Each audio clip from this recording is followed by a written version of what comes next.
Welcome back to Autism Live. Very excited that right now joining us via Skype is the director of the film Autism Goes to College, Erik Linthorst. So Erik, welcome and thank you so much for taking the time to be with us. Oh, it's my pleasure. Thanks for having me. So this is a film that's getting a lot of good buzz. We had the producer on a couple of weeks ago, but we felt like we really needed to have you on. So tell our audience a little bit about the film and why you think it's getting such good buzz. So the film Autism Goes to College, it's a documentary and it features 5 current college students on the autism spectrum, filmed over one academic year of their lives, the 2017 to 2018 school year mostly. We have one junior college student, one at Cal State Long Beach, one at Cal State Fullerton, and 2 at UC Riverside. 3 females, 2 males, a nice ethnic mix, and also sort of very different profiles among the students. So it's a really nice survey of the experience of college if you are a student with autism spectrum disorder. We go into their dorm rooms and into their classrooms, and we talk to their teachers, we talk to them, we talk to their parents, and we talk to some experts to really kind of get a flavor of what is the flow of life like for a student with autism who shows up at college. These are not students who are part of a special program. Some of those programs exist, and those are fantastic. What we were looking at with this project was students who are academically capable of applying and getting into Tier 1 universities, junior colleges, state colleges, and show up as freshmen, in many cases having not disclosed their diagnosis on their application, and for a variety of reasons, but the primary one being many of them view college as a fresh start, and they want to see if they can approach college with a fresh start and not necessarily with their diagnosis following them. And so that's the population we looked at, and we sort of were able to survey every aspect of their life: roommates, making friends, dealing with professors, academics, all of it. And so how long is the film? Is it a full-length film or is it short? It's a feature documentary. It's 65 minutes in length. Okay. And where can people, because everybody's intrigued, everybody that I know that has seen it has said that it's powerful, that it's a film that everybody should see. So where can we all go to see it right now? So if you go to our website, autismgoestocollege.org, it's important that you put in the .org to get there. There's a screenings page that lists all of the current and upcoming screenings. Right now, for what we're calling sort of phase 1, the only way to see the film is through community screenings, campus screenings at high schools, colleges, and in communities that are hosted by nonprofits or individuals. The reason we want to approach phase 1 of distribution of this film through community screenings is the whole point of the film is to be a conversation starter and to bring the stakeholders together, families who have children in high school who are looking at college, wondering, what does this look like? DSS, Disability Student Service, counselors, administrators, faculty, professors, and experts. We want to bring these people in the same room so that we can have the kind of robust conversation that we need to have around this topic. And so for that reason, what we're doing is we're recommending that you go online to our website if there's not a screening in your area, and we're just starting this process of a campus screening tour. So there aren't a lot on the books right now.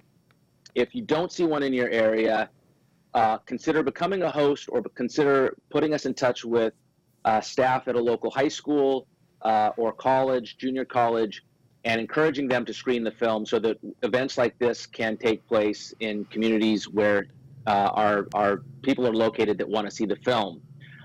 We're doing kind of at the start of doing a large outreach campaign through organizations that counsel and consult with disability student service offices at junior colleges and four-year universities all over the state of California to try to have a pretty robust campus screening tour. But you can help by sending us an email through our website, expressing your interest in either becoming a host or connecting us with a host.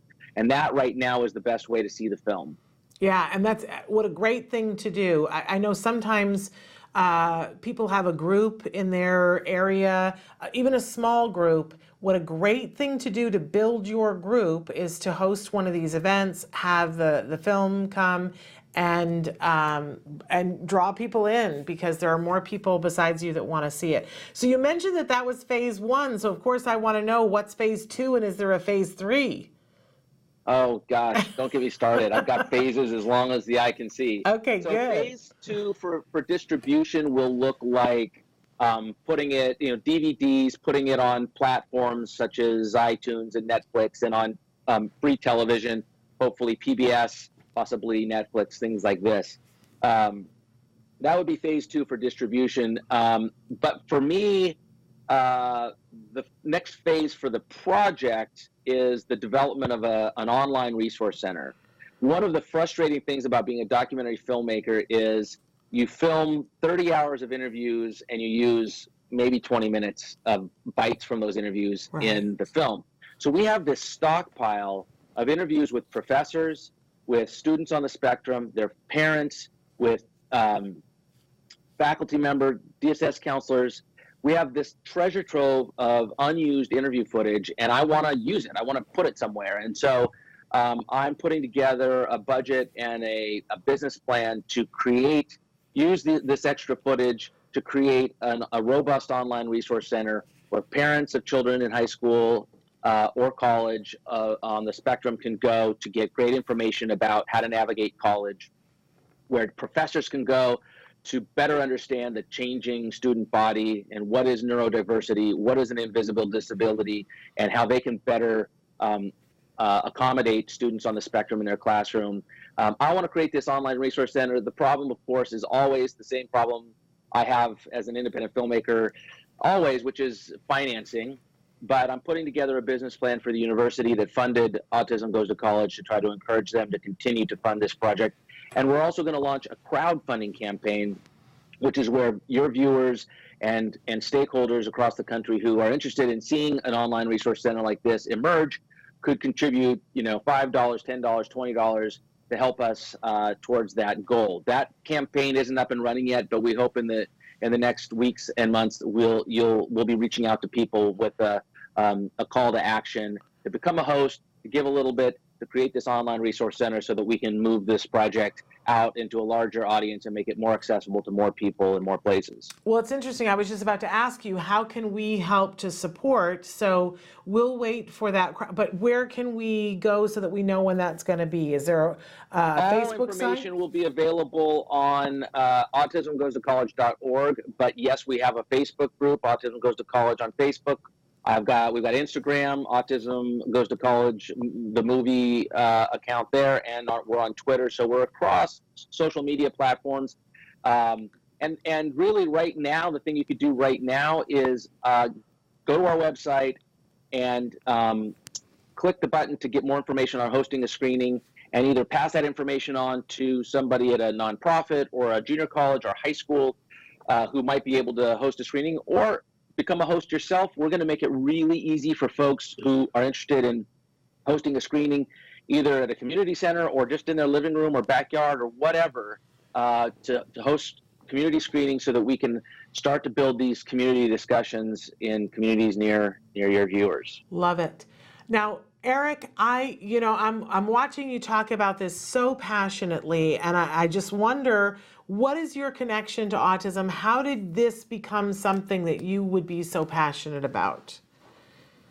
So in 2005, my then 2-year-old son was diagnosed on the spectrum, and I began this odyssey that so many parents have gone down, my wife and I together, exploring what is going on with our child and how do we help him. So I picked up my camera. I was a filmmaker, screenwriter at the time, and I picked up my camera and began to film my own experience going to doctors' offices and trying to find help for my son, and ultimately made a documentary film about that experience called Autistic-like Graham's Story. And the title comes from, we would go to this expert and they would say, your son definitely has autism and is probably pretty, severe. And we go to this other expert, they'd say, oh, your child doesn't have autism. He's got, sensory processing disorder. We see this all the time. And then we go to a third expert and they'd say, well, he's sort of autistic-like. And my wife and I would say, well, you can't be pregnant-like, you can't have cancer-like. How can you be autistic-like? And what are you supposed to do with that? What's the treatment when there's no diagnosis, and why isn't there a more refined series of diagnoses in the DSM manual so that doctors can make diagnoses that are more nuanced? Because our children, if you look at there's 5 children in my film, Autism Goes to College, you'll see it's hard to believe that all 5 have the same diagnosis because they're very different individuals, and of course they are, and my son's different as well. And so anyway, so the film was an exploration of the sort of edge of the autism epidemic. A lot of these sort of gray area kids that are being put on the autism spectrum to get services, but really just an exploration of that and how to get proper help for your child when the answers you're getting from the experts are anything but clear. Wow. And so can I ask, is it okay to ask how your son is doing now? Sure. Yeah. So people who are interested in that film, you can go to autistic-like.com. That film has been out for about 10 years and was on PBS and has screened in over 30 countries. It has Spanish subtitles for the South American community. We've done an outreach down there. And so that film's out and is available to people as well. Graham is now 15 and just finished 9th grade. And is thriving. He's this summer looking forward to doing junior lifeguards and going to sleepaway camp. And, we 2 years ago had to move him, or chose to move him, from a large public school to a much smaller private school where he has a support program called the ACE program, where he's able to get a little extra help.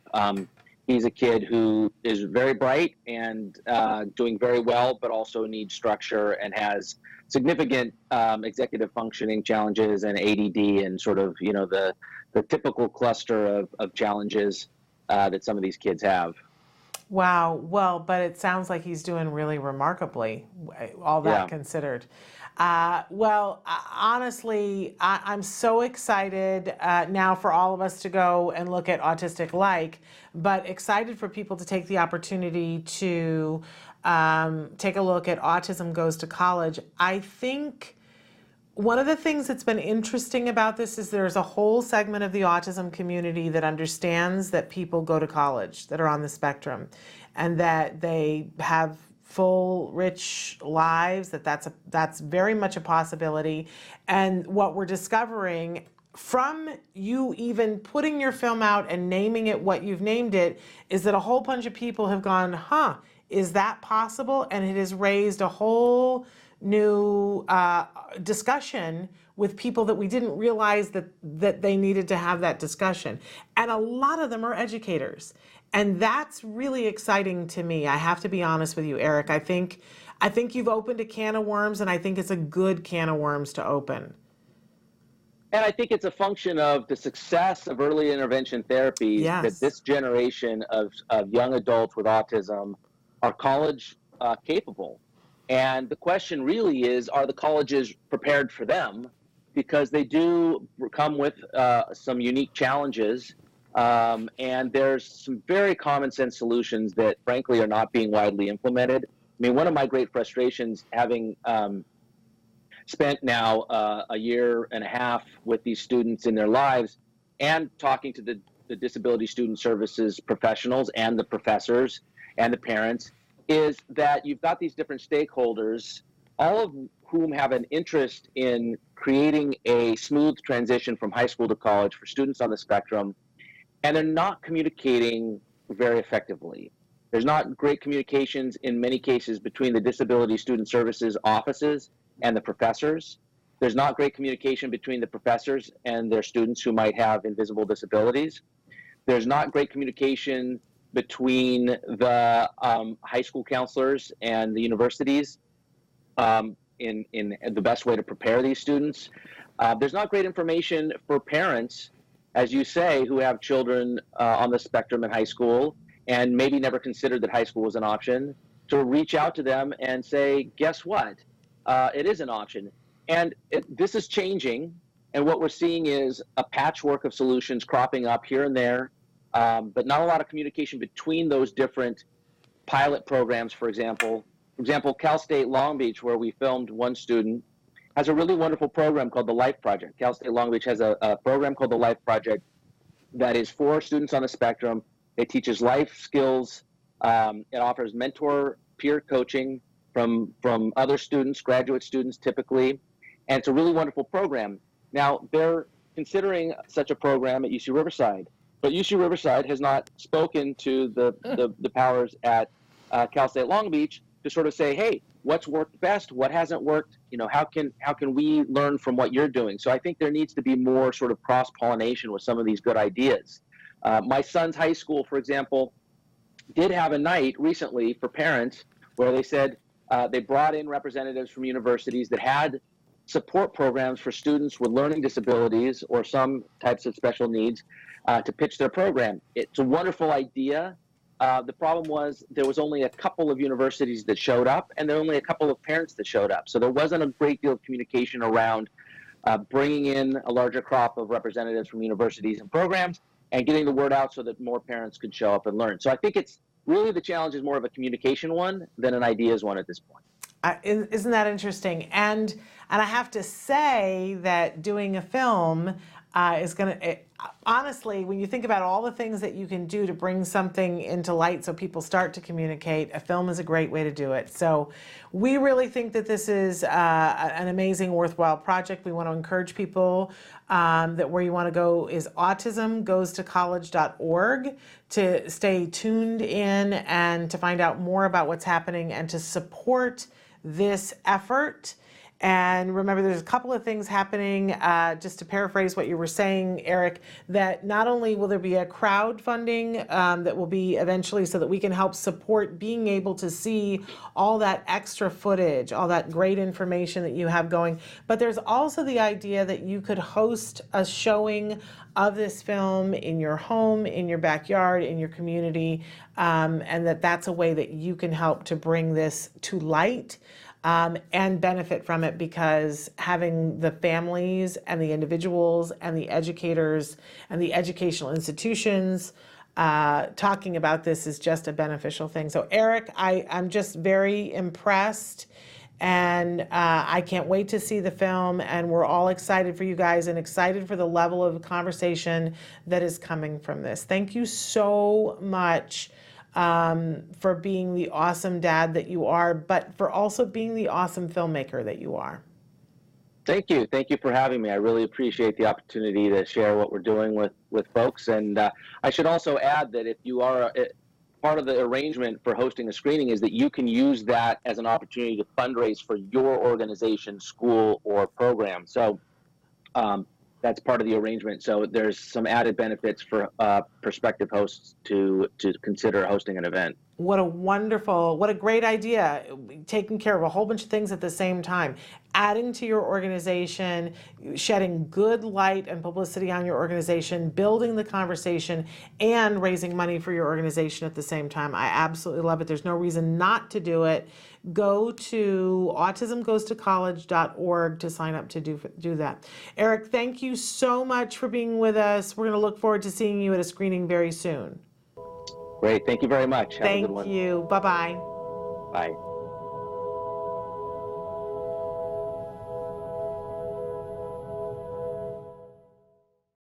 Hey, thanks for watching Autism Live. To subscribe, click here.